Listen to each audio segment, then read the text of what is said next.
Hello everybody and welcome back to the YouTube channel. Today we are going to be continuing work on the four-wheel drive Slash. We are going to be tearing the rear of the vehicle apart, disassembling it and cleaning it up and taking apart the diff to replace the diff fluid and put it back together and put some upgrades on it. So let's dive right into the video.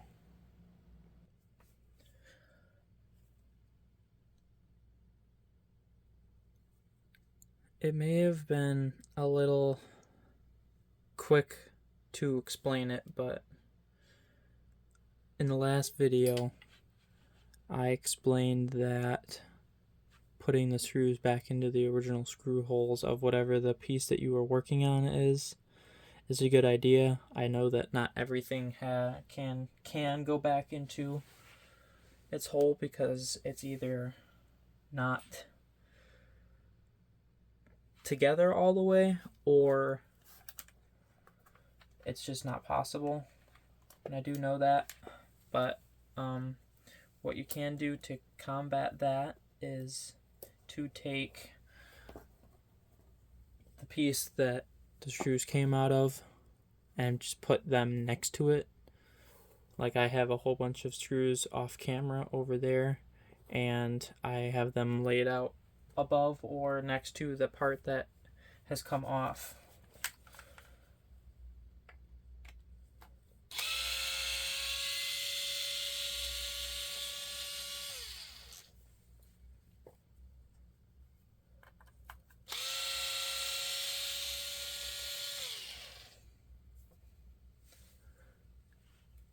And I do want to say that you should clean your car if you do take it apart. You don't have to take, at least I don't think you have to take the whole car apart to clean it, like just the section that you're working on. So if you happen to strip a rear diff gear when you're taking it apart, I'd clean all the pieces in the back. Like whatever you take off, clean and inspect it to make sure that it's still good. And I would put it back on then after inspecting it to make sure that it's good. But I'm not doing that because just to make this process go faster, and because this doesn't have to be perfect. And it would probably make pieces last longer and stuff wouldn't wear out as fast, but this project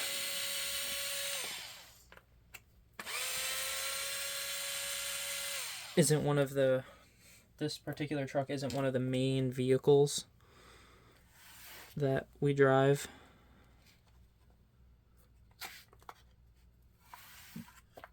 So it's not like we have to have this for every RC outing that we do. Lots of grease again in the differential, but not as much as I'd like there to be.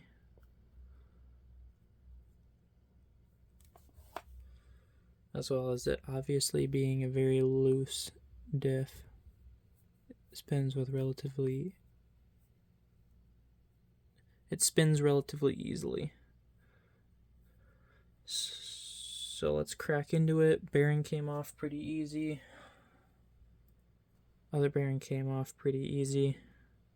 On the front, in the last video, I showed that the sleeve on the ring side broke off. It's supposed to be solid like this one is. This one is permanently connected to this ring gear, and the other one had broken off and had spun.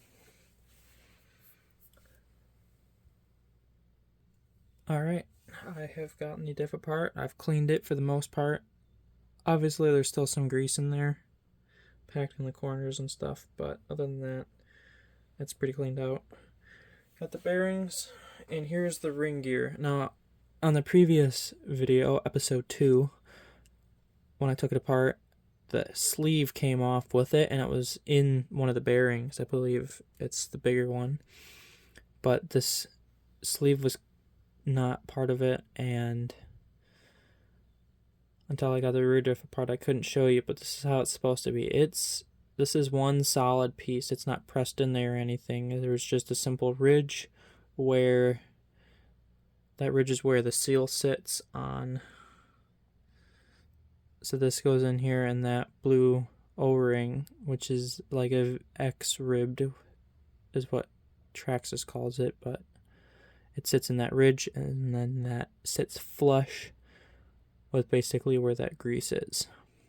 And then this thicker part sits in that sleeve and sticks out, and then the edge, this ridge here, should theoretically meet that ridge, and then this screw hole is where then the drive shaft is screwed to and goes out of the arm. But on the front diff, the sleeve was broken off. So that is what it's supposed to look like.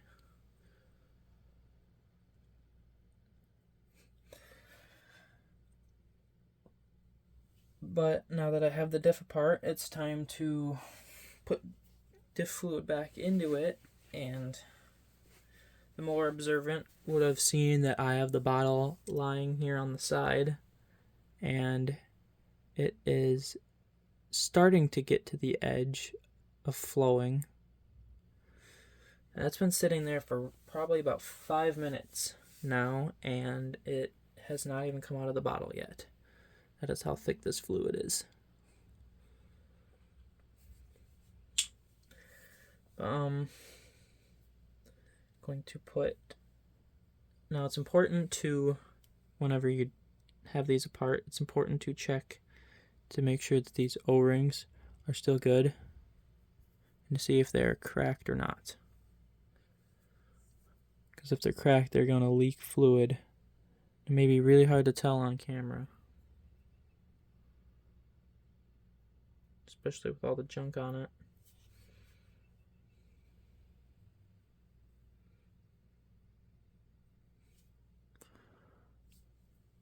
But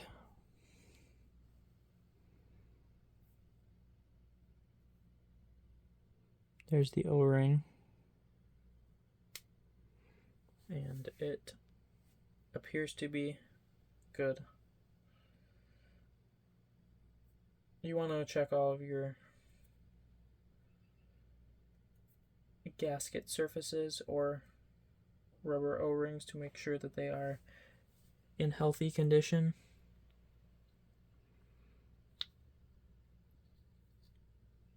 Put that back in there, as well as the spider gears.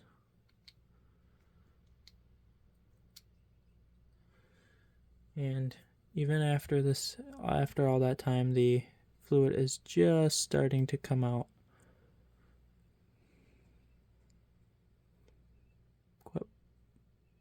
Very thick fluid.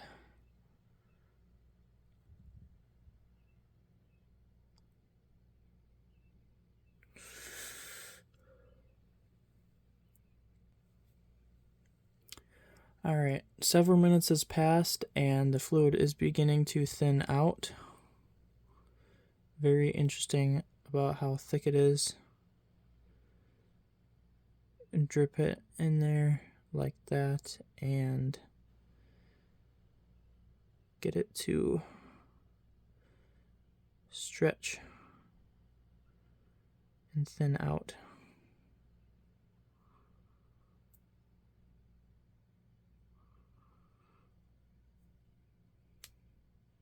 An expert probably would have done this differently, but I am not an expert, so without getting my hand covered in it, I got it to thin out, and that is now going to very slowly go back into the bottle, like that. And without getting much on the edge, except for right there, the diff fluid is going to slowly settle into the diff case.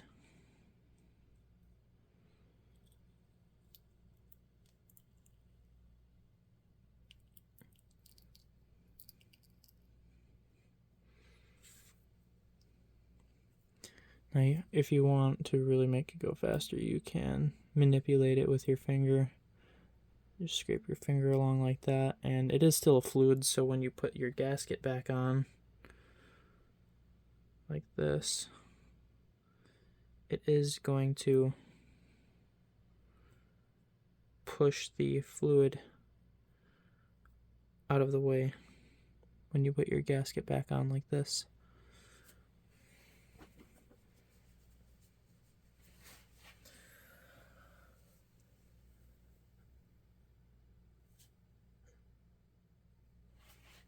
And then you simply remember to put your other spider gear and shaft on. And put your diff, line it up, close it, and then put your screws in. Alright, with the screws in, time to put it back in the truck. And like I did in episode 2, I'm going to take a bit of grease. Either you can stick the actual diff in there, or you can just get a little glob with your finger and smear it on there. Because when you took the diff out, there was some fluid on there, and extra fluid is not going to hurt. It's simply just going to squeeze out of the connecting points, the halves of the diff, and you can either wipe it or spray it off with brake cleaner or something, but put that on there. And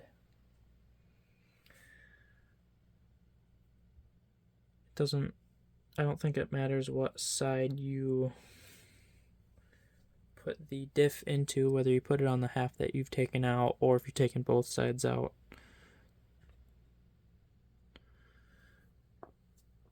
What matters is that you get the bearings on, like I just forgot to do.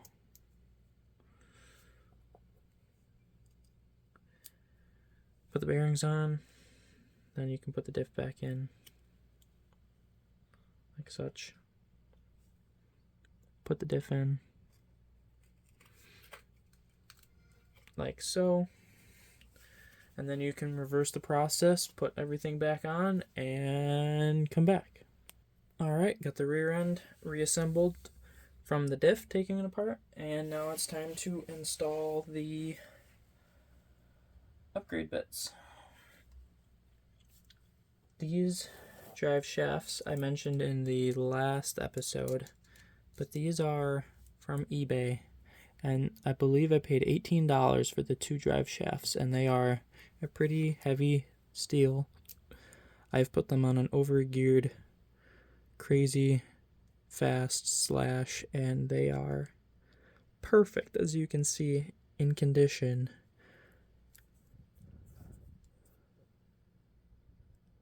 That slash had the Proline transmission, and it blew the transmission up, and these drive shafts were able to handle that power perfectly, and it smoked many tires, and these drive shafts have held up great, especially for the price. I think these are perfect. We are going to put them on this 4-wheel drive slash, and it'll be good. This truck is definitely a basher rig and is going to see lots of puddles and hours of hard use, so these drive shafts will hold up perfect. And while I use Loctite on most metal-to-metal applications, I do not use Loctite for these set screws that go into the outer drive cups, because you can put Loctite on there and then, yeah, it's not going to come out, but this is just a 1.5 millimeter bit, and since it's recessed into this drive shaft, if you strip this head out, you have no way to get it out. And yeah, you can cut the drive shaft, but you have to like take the diff off, and then you're gonna have to grind this and hopefully not grind the diff. And I've never had any of these specific screws ever come out, so there's no reason for me to put Loctite on them. What I like to do is I like to line the output gear up with wherever you can get the screw head accessible, and then obviously you're going to want to line your head on there, and then you can take your screw gun and get it in there, and you might have to wiggle it a little bit to get it to sink all the way in, and then you can just run it in.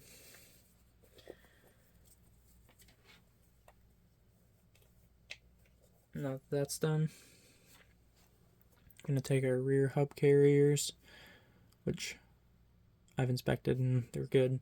They are RPM. I'd be fine running regular Traxxas, but this is what I have at the moment, and I've heard good things about these, so we're just going to run them.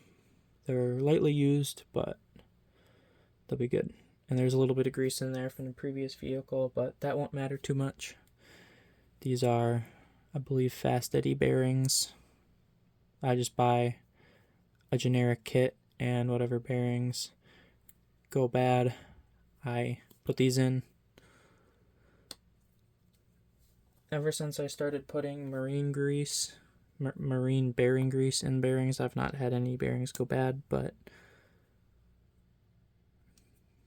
I just have these fast eddy bearings lying around, and I put grease in them and I run them. At that point, we're going to put the hinge pins in, and when we got this truck, it already had the hinge pin set on it, so instead of it just being threads right under the head and it screws in, it has a nut on the back side, so we can simply just slide it in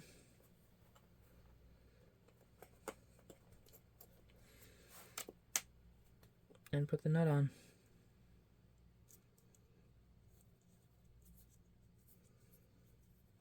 Now I did the same with the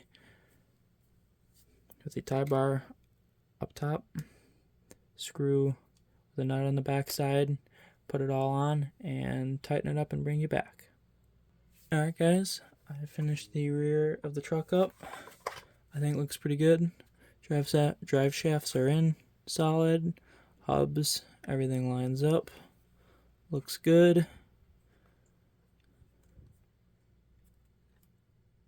It's hard to spin without tires, but diff works. Everything spins.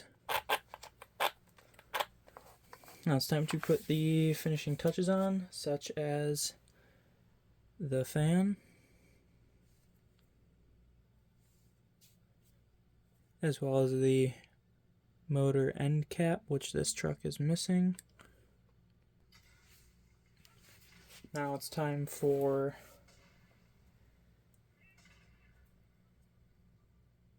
the motor pins, as well as the wheel nuts, which I have got in anodized blue. And then finally the wheels. Now with the tires on, time to put in a battery. And time to see if it works.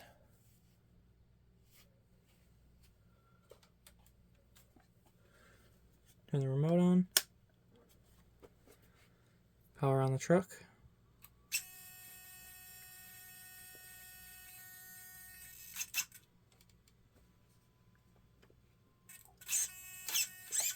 Steering works.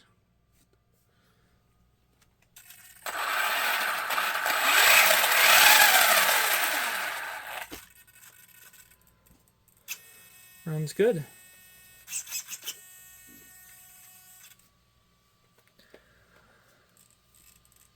Alright, that is it. Thank you all for watching. If you liked what you saw, subscribe to see more. If you have any suggestions, comment down below and let me know